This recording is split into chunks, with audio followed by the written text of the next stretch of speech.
We're here at Atlassian's Team event, their big customer conference, and it's been a great week. And what we're seeing is that they're still in the midst of this data center migration. All of my customers are super excited to get on cloud to take advantage of our cool AI features and Rovo AI and no-code automation. From what I'm hearing here at the team conference is like AI is really going to bridge some of those manual grunt work tasks that we have today, and I'm really excited about it. We are right now, in the boom of AI. It is a great opportunity for us to deep dive into new technologies. So a lot of people have been asking about how to utilize some of the new Rovo skills that are out there and how that integrates with the Zephyr product family. So one of the big advantages of using Rovo is it gives us a different layer to quickly interact with the product.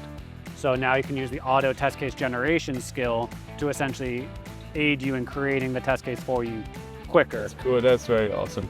AI is how they're going to be focused on transforming their business. With Zephyr, with all of our products, our future is as bright as ever because they're looking for these features for application integrity and really to round out the solutions that they have with Atlassian.